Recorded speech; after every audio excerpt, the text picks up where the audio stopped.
같은 인물을 두고 이렇게까지 평가가 갈리는 경우가 흔할까요? 누군가는 속 시원하다, 결단력이 있다고 말합니다.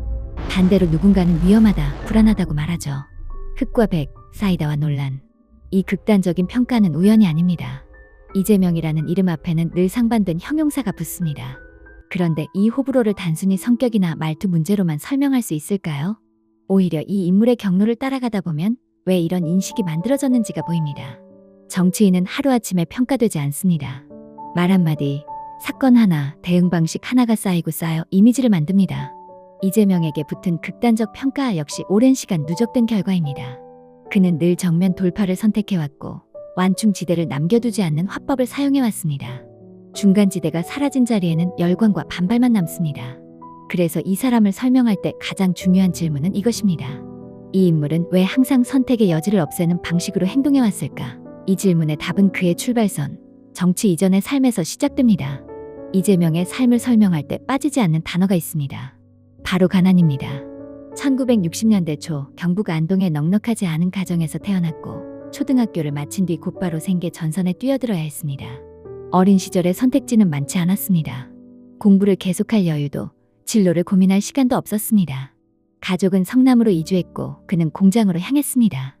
이 지점은 단순한 과거사가 아닙니다. 이후 그의 정치적 정체성을 이해하는 데 중요한 출발점입니다. 성남이라는 도시는 훗날 그가 시장이 되고 정치적 실험을 펼치는 공간이 됩니다.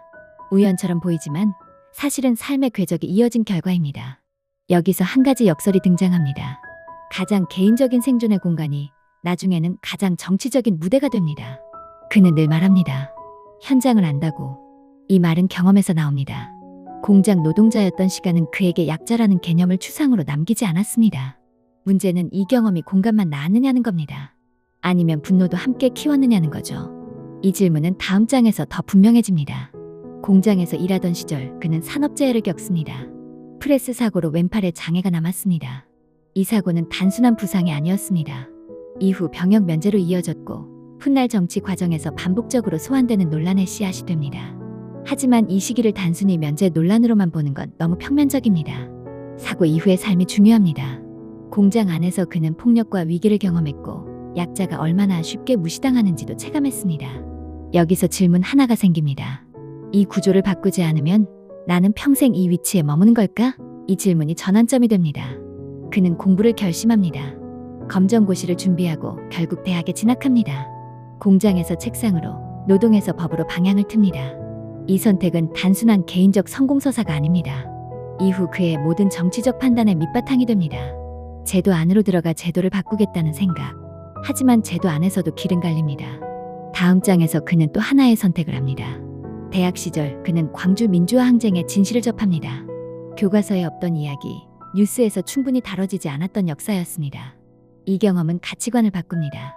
법을 배운다는 건 권력에 가까워질 수도 있다는 뜻입니다. 많은 이들이 안정적인 판검사의 길을 선택합니다. 그런데 그는 다른 방향을 봅니다. 법을 권력을 위해 쓸 것인가, 권력에 맞서 쓸 것인가? 이 질문 앞에서 그는 인권 변호사의 길을 택합니다. 노무현 전 대통령의 강연에서 들은 한마디도 영향을 줍니다. 변호사는 굶지 않는다는 말. 이상과 현실을 동시에 고려한 선택이었습니다. 이 선택은 이후 그의 정치 스타일을 예고합니다. 타협보다는 충돌, 중재보다는 주장. 변호사로서의 정체성은 투쟁의 언어에 더 가깝습니다. 하지만 변호사 활동만으로는 한계가 있었습니다. 그는 점점 제도 밖에서 제도 안을 흔들고 싶어집니다. 1990년대 중반 그는 성남에서 시민운동에 뛰어듭니다. 환경 문제, 행정비리, 지역 권력 감시. 활동은 거칠었고 충돌도 잦았습니다. 이 시기에 형성된 전과 기록은 지금까지도 논쟁의 대상입니다. 검찰 사칭, 음주운전, 공무집행방해 등. 비판은 이렇게 말합니다. 법을 다루는 사람이 법을 어겼다. 반면 그의 설명은 다릅니다. 일부는 과장됐고 일부는 투쟁 과정에서 발생한 충돌이라는 주장입니다. 여기서 중요한 건 옳고 그름의 단정이 아닙니다. 이 시기부터 그는 논란을 감수하는 방식을 선택했다는 점입니다. 깨끗한 이미지보다 강한 행동, 중립적 평가보다 선명한 편 가르기. 이 전략은 훗날 정치에서도 반복됩니다. 그리고 결정적인 사건 하나가 그를 완전히 정치로 밀어넣습니다. 성남 시립병원 설립운동. 그는 시민들과 함께 10만 명이 넘는 서명을 모아 조례를 추진합니다. 하지만 시의회는 이를 신속하게 부결합니다. 절차는 합법이었지만 결과는 허탈했습니다. 여기서 그는 극단적인 행동을 택합니다. 시위회 점거 그리고 체포. 이 사건은 메시지를 남깁니다. 시민운동만으로는 바뀌지 않는다. 그는 결심합니다. 밖에서 외치지 말고 안으로 들어가 직접 결정하겠다고. 성남시장이 되겠다는 목표가 이때 명확해집니다.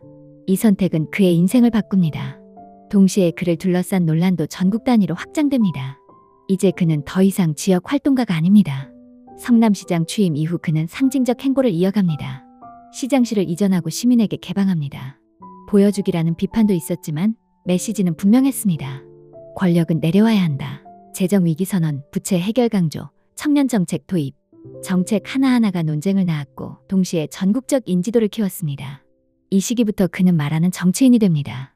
SNS, 기자회견, 직설적 발언. 지지자는 열광했고 반대자는 불안해했습니다. 중간 평가는 점점 사라집니다.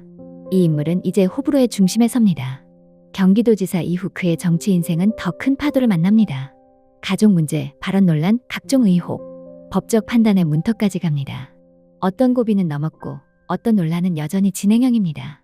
동시에 그는 강력한 정책 드라이브를 이어갑니다. 불법 영업 단속, 공정 프레임, 감염병 대응, 기본소득 논쟁, 그리고 대장동 의혹. 이 사건은 그의 정치 인생에서 가장 큰 시험대가 됩니다. 여기서 다시 처음 질문으로 돌아옵니다. 왜 이 사람은 늘 극단으로 갈릴까? 아마 답은 이것일 겁니다. 그는 언제나 위험을 감수하는 방식을 선택해왔기 때문입니다. 안정 대신 충돌, 완충 대신 직진. 그 선택의 결과가 지금의 평가를 만들었습니다.